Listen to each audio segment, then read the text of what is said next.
afternoon. See, today I decided to replicate the impeccable dress sense of our own early double. Yeah. Woo! The next stage is a full assimilation. Last week I was lucky enough to go to London, and don't worry, I didn't get stranded this time. So my time in London was great. I got to go to a live gig to see a band that none of you give a shit about. And, you know, the time in London was amazing, but the real bad bit was kind of when I got back. Now, I love my housemates about 12% of the time, maybe. Well, okay, that's not fair. 14%. And usually I'm okay with them borrowing my stuff, you know, my food, you know. I'm only one person. But I come home and I find a distinct lack of quite a few things, like my eggs, my milk, my dignity, and all of my Cocoa Pops. Backstabbing cats! I left the back door open, break some shit, go right. Speaking of backstabbing cunts, I'm dressing however I want, irregardless of the consequences. I live in a pretty dodgy neighbourhood in you know, my mate's house got cornered off the other day because someone got axed outside of her house. True story. Not the fire kind though. Oh. And, you know, there's a guy in a van that kind of just sits outside my house, sometimes just sort of watching. Either that or he just smoked a blunt. It's really hard to tell. But, you know, I love those dodgy neighbourhoods. Every time I walk out the house, it's a complete toss-up of whether I'm going to get hate crime or stabbed. So on this episode of Twink or No Twink, will I be hate crime today? Let's find out. The other night at 6 AM, my racist neighbour Tony decided that it would be funny to finger fuck the door about 100,000 times. Unfortunately for him, we were too blackout drunk to actually notice. And that thing's fucking loud. Apart from Lizzie, who lives right next to it. Sorry, Lizzie. But, you know, for this next bit, I'm a joint honours student, so I'm going to tell you all a joke about the double life I lead. So this one's about the School of History, and looking around the room, I think there's maybe 2-3 people that might get it.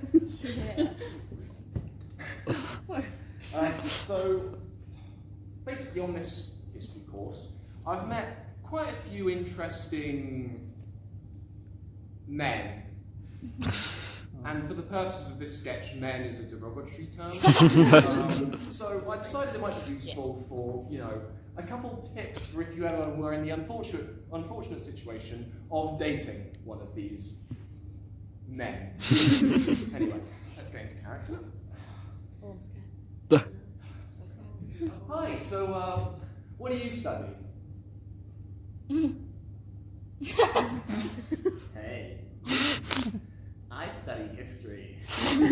So here's red flag number 1, history. Red flag number 2, that. But for the purpose of this sketch, we'll be implementing a 3 red flag policy, which means, you know, for every dodgy interaction and point is, you know, strike 1, strike 2, strike 3, run.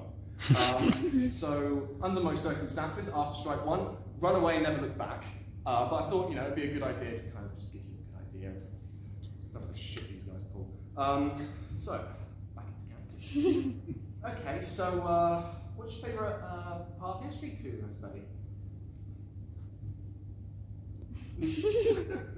World War II. And so this is like studying World War II, the Second World War, is basically the lowest pecking order you can get as a history. It's the most basic bitch thing you can do, and never do it. Okay? Yeah. Alright, so, interaction number. Oh, that's, nice. So, what is it about, you know, studying World War II that you really like to do? Well, you see, I'm doing military history. Fact number 3. Run. Run as fast as they can. This person you do not want to come within a 1 mile radius of. military history is where people go to die. Life, nil, one. It's like the equivalent of taking drama. Hey. Sad, depressed, never gonna have fun in life. Thank you very much. Woo! Yeet. Oh. Yeet.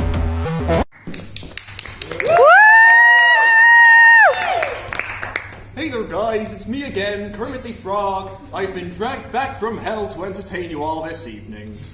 Just kidding. Kermit's dead. I had a bit of an encounter on the way home last week. So I was walking home and it was pitch black, and after I'd walked into the 4 lampposts, 2 cars and a discarded shopping trolley, I made my way back to the dingy, dark, dangerous underpass on the way to my street.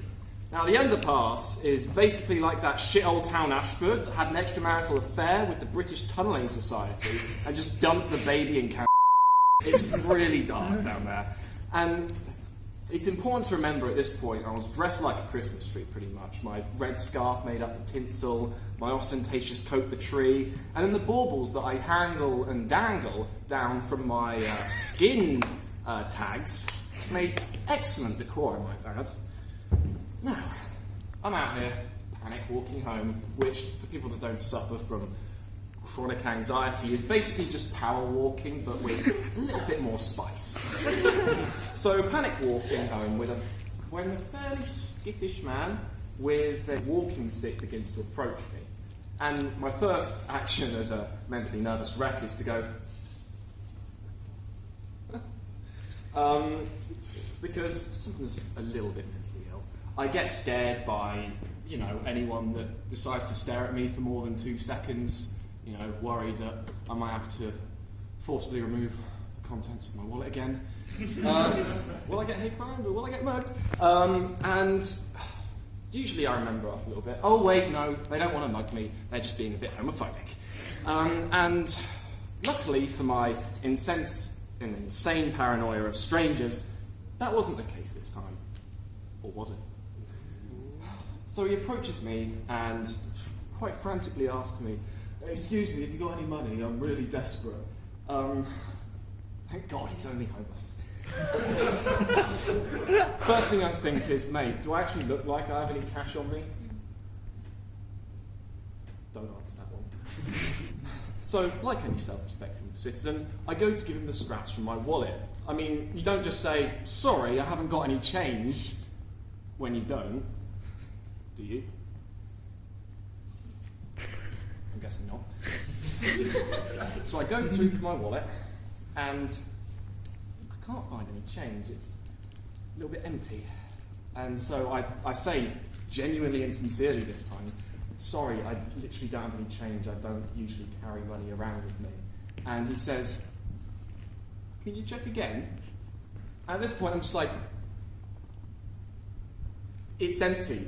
I'm not a magician. I can't just make more money appear in my wallet, as much so wish that were the case." So I decide to, begin looking again. I'm getting a little bit nervous at this point because I've literally got nothing to give. And I look in and I find something. I'm like, oh, finally. It's 10 cents. European to be exact. And, I think he voted leave because he turned it down for some reason. I guess beggars can be choosers. Hey. Anyway, he decides to turn it down, and now I'm starting to get nervous because I'm no Graydon the Greatest. If he wanted to, he could take everything I have and run. I've got my laptop on with me. But I begin showing him, literally, "Sir, if you want this stuff that I've got in here, there's quite a bit of stuff, but it's not really anything that you really want." And then that's when it catches the glint in my eye in the dark, dingy area that I'm in. It's a £10 note. And so the first thing I think is, oh God, I don't really want to give that much. I only want to give as much so it doesn't inconvenience me in the long run, right? right? Yeah. Yeah. You're all on the same arsehole page as me. And so, then the second thing I think is, let me just find the place again. The second thing I think is that, you know, maybe before he didn't believe me and he just saw me as the yuppie that thinks that they can pull off the genderqueer 70s prog rock look, which I can, by the way. So then the third thing I think is guilt, which, for any of you who don't know, it's basically the privileged form of sympathy, except slightly less degrading than pity. And he said that, you know, he's desperate, but at the same time I'm taking it for his word and I want to get home, man, you know? So I decide against my own wishes. I may as well just give him the £10 note and end the awkwardness. And I was right, because as soon as he took it, he just walked along his way, merry way, going along. I think he might have forgotten that part of his act was having a walking stick, because he kind of just ran away. And so I know that it was technically a good cause and all that, but I started thinking about how far that £10 note could have got me. You know, that's like 2 pints at the pub, or, you know, a loaf of bread if you're David Cameron. And so at this point I just start thinking, my local cash machine, you know, just walking around letting anyone take the money out they want. Good old mate, you look like a charitable soul, wouldn't you mind handing over some of your coppers? Or, you know, the more polite people, oh, hello there, James. I would like to make a withdrawal of maybe, I don't know, £200? You see, I'm renovating my Albatross's lounge this morning. Sure. Oh, shit, it's all there. And so, yeah, I think the thing is, if I give all my money away to Joe the hobo, what do I use my money for? Like, spending that. But that means I can't give to any of the other charities that I love, like, you know, the National Welfare Benefit for helping Turkish farmers with only one hand, or the Royal Society for the Protection of Capybaras, or even, you know, help a London child kill a social worker. So I think that the moral of the story is, the next time you see a homeless person and they ask you for money, don't just say, sorry mate, I haven't got any change. Kick the shit out of them! Spit on their face, piss on their clothes, and shit on their fucking bodies! Thank you.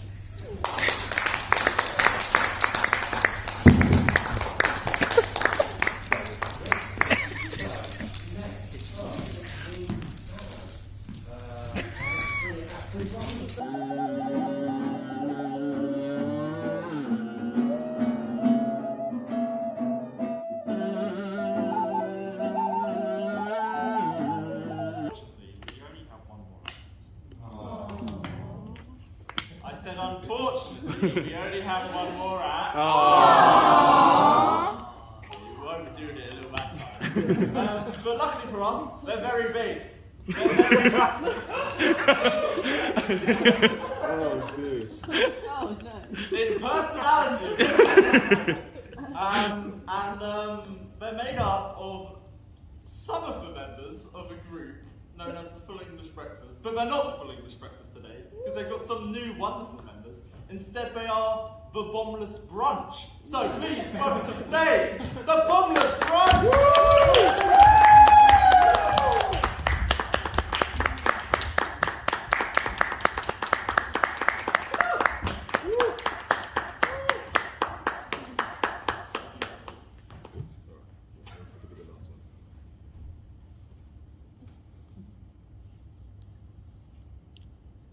Hello, family.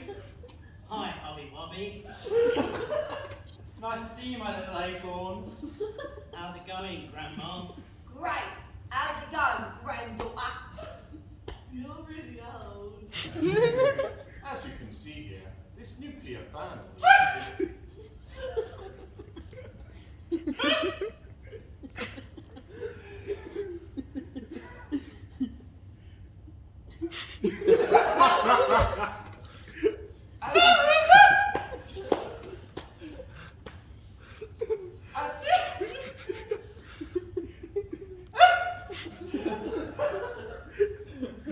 As you can see, as you can see here, this nuclear family is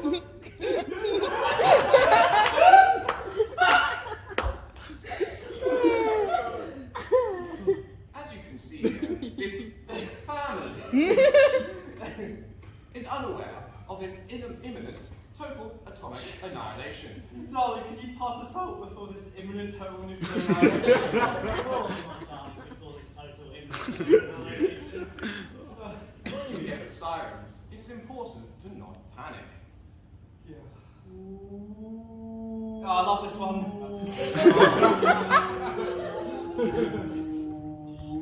Wait, hang on. Didn't you learn about this in school, daughter?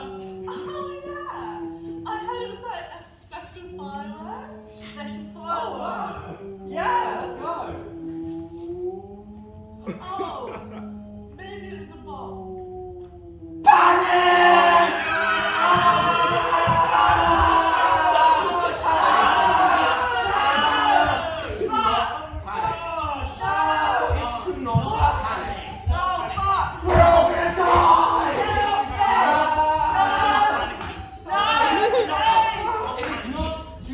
You were always my second favourite child!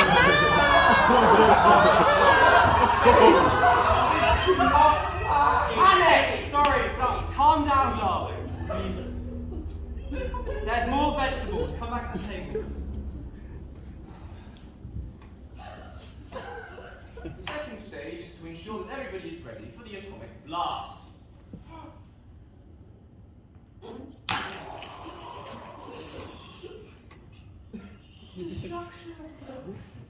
Repeat and build. Peer pressure. Silly old Peer pressure. Silly old grandma.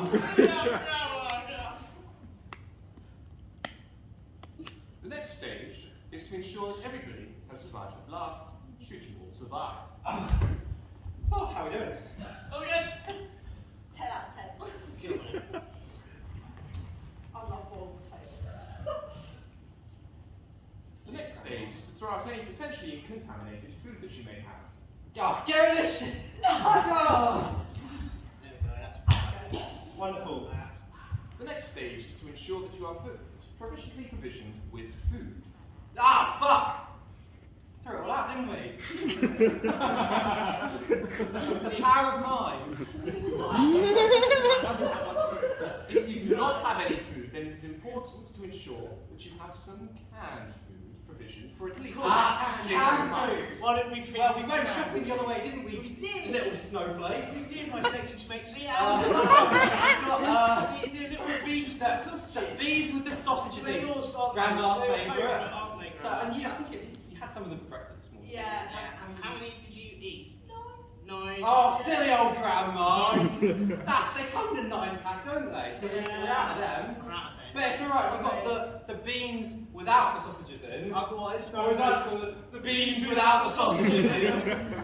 And those are your favourite, yeah? I ate 12. I'm sorry. Ah, you dumb And how bitch.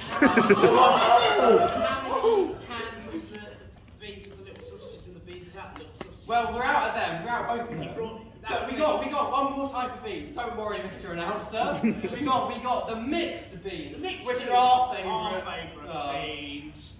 And Um, how many of those did you eat? Well, I ate because we share. We share. I only ate 4 4 cans. cans. Oh, we should explain the explosion, the amount of beans. No, Yeah. and you ate how many?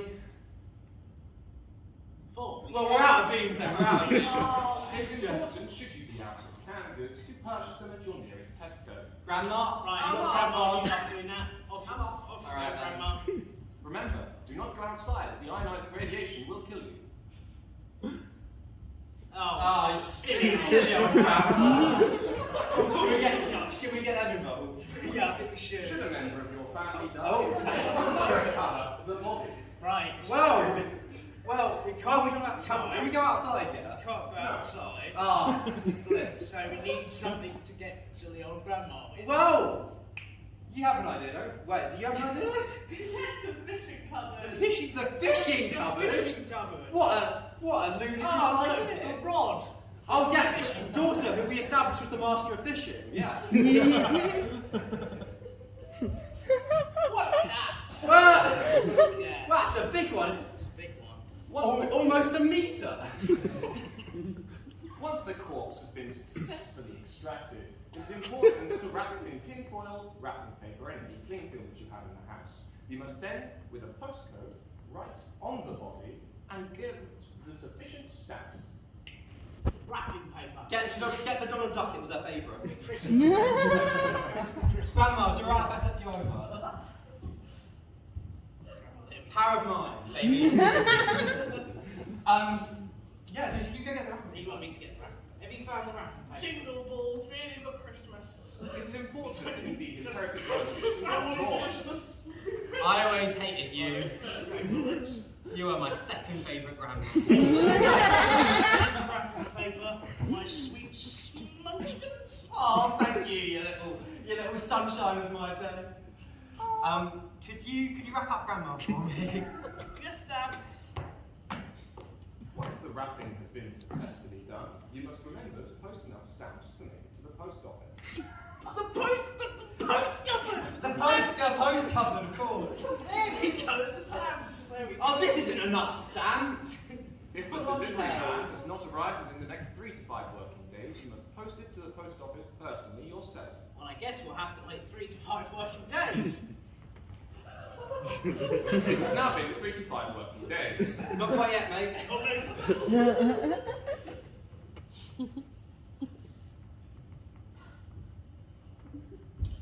It's been 3 to 5. Oh, okay, good, thank you. Well, has the postman come yet? I haven't seen him. Have you guys seen him? No. We're gonna have to go. discard the body. We're gonna get rid of the body, don't we? That's okay, I'll take it from Mum. Oh, thank she's you. such a sweetheart, isn't she? Yeah. I thought so. Oh, wow. Bye, Dad. Such a Bye. strong young 2-year-old. Just be careful out See you there. later. Oh. Remember, not to go outside as the ionizing radiation will kill you. You must now recover the body. Guess I better go recover the body. Do you know what? I think that would be a very good idea. Okay. I love you. Love you too. Remember, do not go outside as the ionizing radiation will kill you.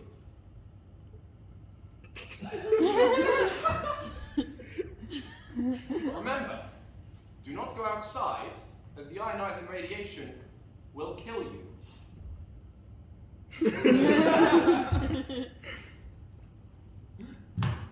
Now that all of your family members are dead, you must start swimming gasoline and burn the bodies. Well, they're outside. Burn the bodies. I'm not falling for that one. So I'm Burn the bodies. I can't. They're outside, so I'm going to stay here.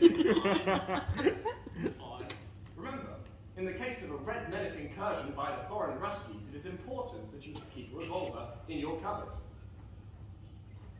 Now that you have sufficiently defended yourself, remember that death is preferable to communism. You must now load the barrel into your skull. And remember, death is a preferable alternative to communism. Death is a preferable alternative to communism. Death is a preferable alternative to communism. Death is a preferable alternative to communism. Classic comedy.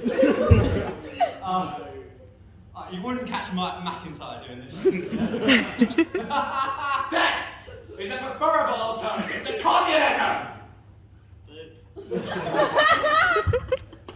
Burn the bodies. Burn the bodies. You must now burn the bodies. Remember, death is a preferable alternative to communism.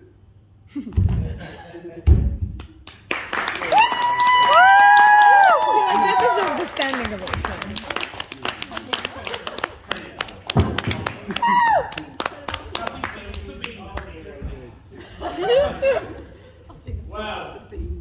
Wow, what a performance indeed. I think we're all sufficiently prepared for the inevitable demise I'm sure we've all got our handguns ready.